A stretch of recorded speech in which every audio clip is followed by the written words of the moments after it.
Do you want to go or do you want to stay? Here, let me show you. There we go. There, everybody got to see you. Come here. I'll let you up high. Yeah, okay. Yeah, oh, that was good. Yes, that was perfect. They all got a chance to see you. Now, go find somewhere to sleep. That's probably not a good idea. All right, okay, fine. Welcome back to Just Chattin'. And this is the series of videos we do on Thursday and Sunday evenings just for our own entertainment. As you can see, Audie is with us. He's probably going to be sticking around. He seems to be in a very cuddle-needy mood. So, we'll see. Today, I have an interesting story for you. It is a little outside of what we usually do. But this was brought to my attention by the Royal Grift, who suggested I might want to look into this. And she, as well as Paula M. and Bookworm, have been making videos on this general topic.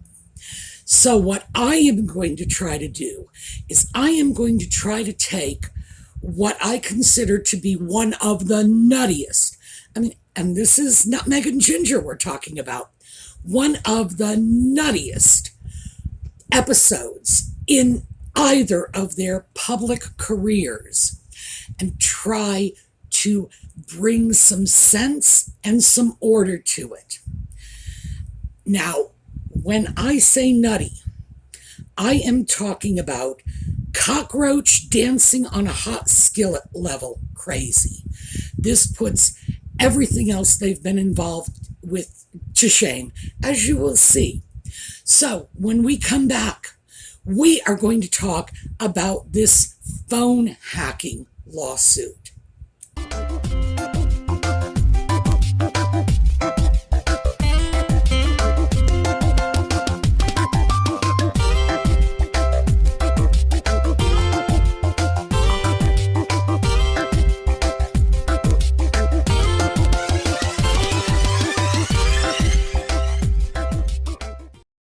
Okay, now, the organization that's sponsoring this is hacked off, but the plaintiffs in this are individuals. And they include the Ginger Sock Puppet, Hugh Grant, Elton John, Elizabeth Hurley, Sadie Frost, Baroness Lawrence, and others. And these are people who have, at various times, actively sought publicity to further their own agendas. And I know there are many of you who are going to say, but wait, Baroness Lawrence only sought publicity to uncover the corruption in the murder investigation when her son was killed by racists. Perhaps so. I'm not disputing whether the motives were good or bad or altruistic or self-serving, merely that these are all people who at one time or another have sought publicity, actively sought it for their own purposes. And yes, perhaps their purposes were noble. That's not the issue. The issue is publicity is not like your kitchen tap. You can't turn it on and turn it off at your choosing. It cannot be done. And we're talking about, well, with the obvious exception of the sock puppet, rational, intelligent adults who ought to know that. So, I need to throw that out because I have limited sympathy for the plaintiffs, very limited. I do believe in some cases their rights were grossly violated. I also believe that if you swim in the shark tank, you need to be prepared for what you're getting. I do not support the media either. They behaved badly. They did. They did some illegal things. They did some abominable things. So my personal sympathies, and I think I need to throw that out there because at this point you are going to get my slant on it. You need to know where that's coming from. I think both sides have contributed to whatever mess has come about. I think in large part, cases like this are a waste of the taxpayers' money. They tie up the court systems, and they are the reason that the average Brit will have to wait so long to have any little trivial matter heard in the courts, because the courts are being clogged with this nonsense, which is, frankly, at least in the case of the sock puppet, just being used to generate more publicity for him. So, I don't back either one of them. I think both sides have pretty dirty hands. Having said that, I do think there are things that we should look at, and that is the crossover. Now, when we start getting into the crossover, I think the first player we need to take a look at is a woman named Christine Hart. So let me start dealing with why this is crossover.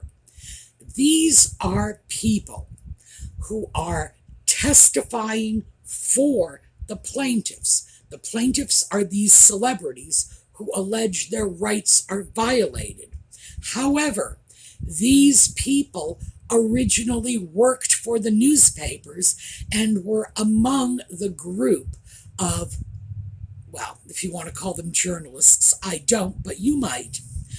Journalists and private investigators, again, I'm not going to go there, you may if you want to, who were gathering illegal evidence and illegal information on these people.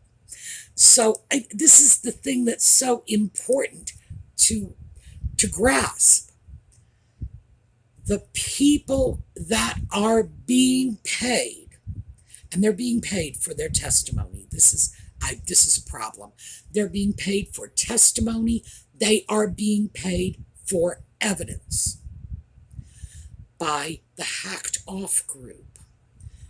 These people are the very people who allegedly committed all of these nefarious acts in the first place. That's why I say it's a crossover group. So, we need to take a bit of a gander at our crossover people.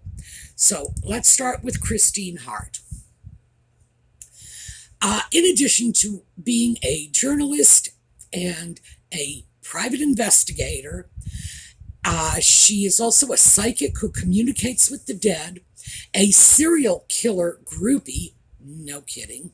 She alleges that she is an abuse victim. She also alleges that she has dissociative identity disorder. That's something that's more commonly known as multiple personality disorder, which is one of the most hotly debated disorders in modern psychiatry. And when I say hotly debated, not like how to deal with it, but whether or not it actually exists as a legitimate disorder. And of course, she is selling her testimony and her evidence. Now, we do have to take a quick look at this point at what it means to be a private investigator in the UK. We need to do this for my American friends, and perhaps my UK friends will find this interesting. In this country, you need a license to be a private investigator. That's all there is to it.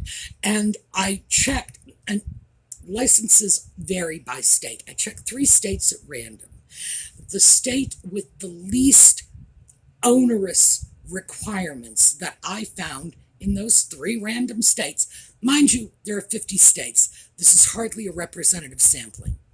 But I checked Virginia. In Virginia, you need to be 18 years of age, and you can have no felony conviction, and you must have passed a course that the Commonwealth of Virginia approves, consisting of at least 60 hours of training. That is the least onerous set of qualifications. Massachusetts wants 3 years of detective experience, investigative experience.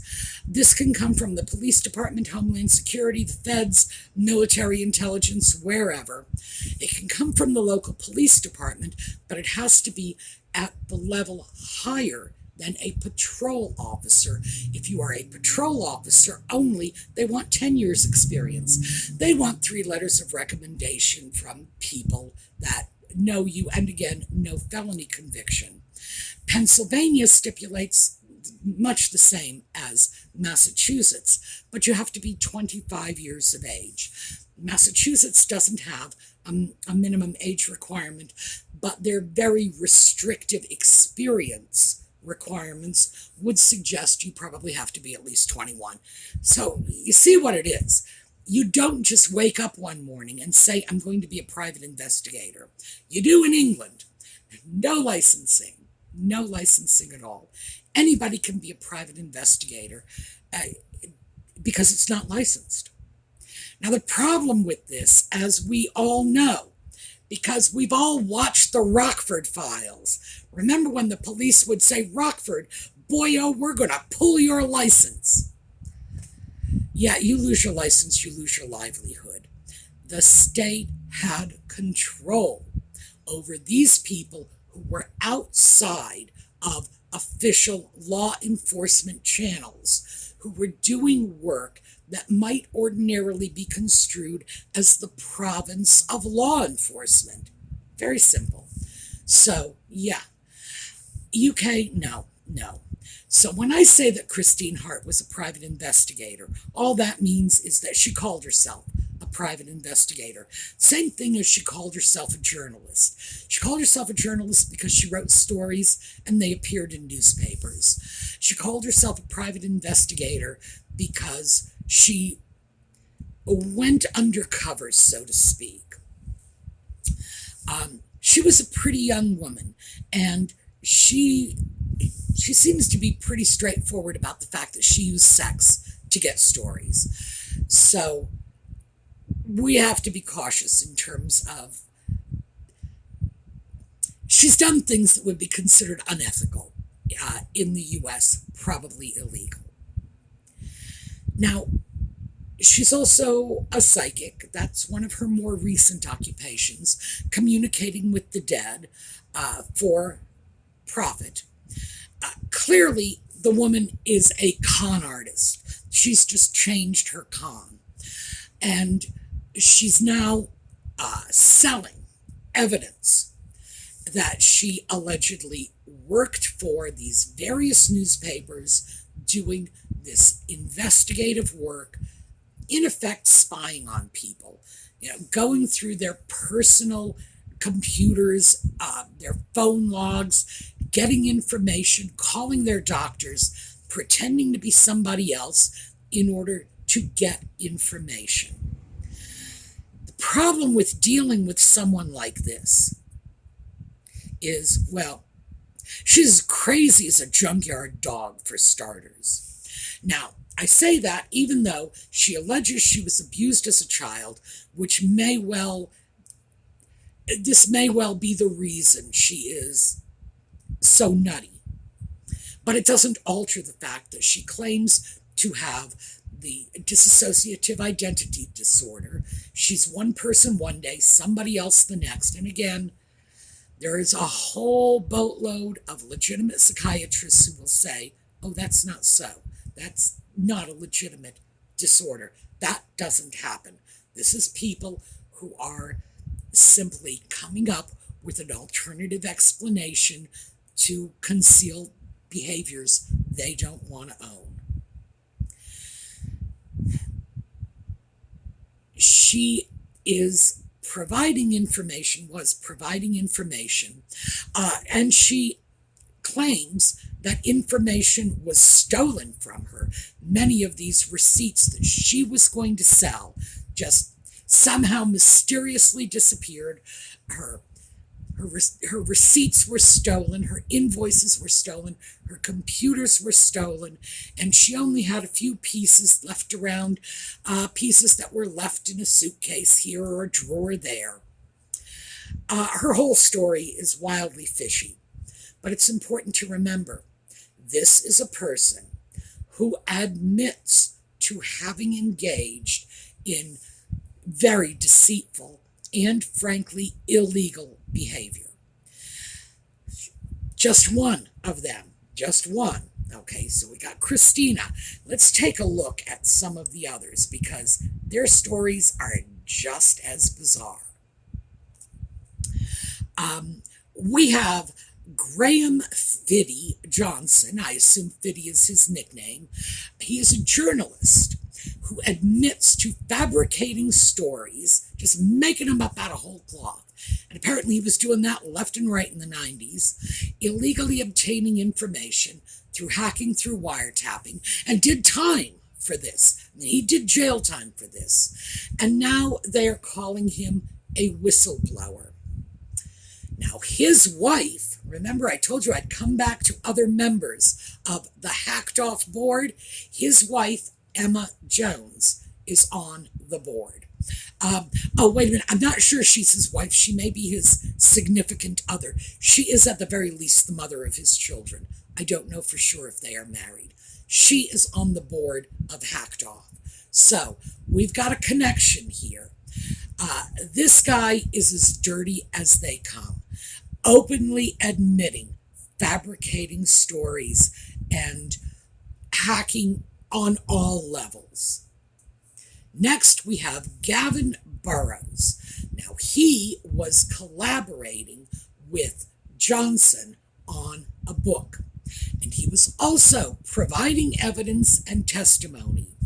And Gavin was another of these so-called private investigators who was crossing lines, and crossing lines all the time. This is not small amounts of line crossing. He and Johnson got into a legal dispute over a book they were collaborating on, and this is where a lot of this information is kind of leaking out because they are in their own lawsuit. So this is how information is getting out to the general public from that case. And next we have Jonathan Rees, this guy. He was knee-deep in the dirty journalism of the 90s, and he, Burrows, and Johnson were all involved, not just providing their own testimony, but recruiting other people, other journalists from this wiretapping and phone hacking era to come and sell their stories. Not give, sell their stories for this trial. Jonathan Rees, well, the problem with him is he was accused of murdering his partner, and he got off, by the way. They were private investigators. Again, no licensing, so who knows what that means. Could mean nothing whatsoever. And that's his story. Accused murderer. By the way, he did time, not just on the accused murdering thing, but for these inappropriate press practices. Let me just put it that way. Well, obviously they would have to be illegal because he did time. So we've got a couple of criminals, convicted criminals. That's Rees and Johnson. We've got Burrows, who has admitted that he has done all these, illegal things. So we don't need a conviction. We've got his confession. We have Christine Hart, just nutty as a fruitcake. We get hers along with her evidence, much of which was stolen from her or probably never existed in the first place. And when you start to take this all together, here's what you've got. You have all of these people, all of them are admitted liars, criminals. They're hackers. They, as I said, they would call people's medical offices and get information. They would go to someone pretending to be someone else and try to secure information. They were up to their eyeballs in this dirty hacking and wiretapping and phone bugging nonsense that was all going on some 30 years ago. Oh, and up into the 21st century, too. It started back then, but I guess it's alleged that it's moved forward into the 21st century. And in fact, I think some of these people honestly believe it's still going on. Maybe. I don't know. All of the witnesses are admitted liars. Some are even convicted criminals, and they're all being paid for their testimony, for their evidence. These are people who made up stories out of whole cloth and manufactured evidence to support those stories. So, in a perfect universe, these are people who should not even be allowed to step foot in a courtroom. But they apparently are, and they are the backbone of this lawsuit. So, just so you understand who the key players are, and remember, one of our pivotal movers and shakers here, and that's Johnson, Fiddy Johnson, and his significant other, Emma Jones. She is on the board of Hacked Off, and he is one of the dirtiest of these private investigators slash journalists working for the major tabloids back in the 90s, freely admits committing crimes, actually did time for it. This is the crossover. So there's no way that Hacked Off is not clearly aware of what they're dealing with. And all of this information gets traced back to a vlogger, and I'm going to put the links in this video. So go read those articles if you want. It's very, very confusing, I will warn you. But what I want you to take away from this, because I'm sure in 20 minutes, all those names are going to fall out of your head, because they're going to fall out of my head, and I'm making this video. What I want you to take away from this is the entire body of evidence that is being used by the plaintiffs in this case is highly tainted. It is coming from criminals. It is coming from admitted liars. It is being bought and paid for. That's important. That's their case. Look what we bought. I'm not saying that the media outlets are guilt-free in this, not by a long shot. If they only did 10% of what they are accused of, then, well, shame on them, and I certainly hope they are held accountable in a civil court, not criminal, civil, because we're talking about far too long in the distant past for there to be anything criminal going on. But do they deserve the final end game that Hacked Off is proposing, which is strict oversight of the free press? Oh no, oh no. A free press with that kind of strict oversight is not a free press. And if the UK loses its free press, that's a blow to democracy everywhere. So we need to be very concerned about this. Now, I will follow up more on this as things unravel.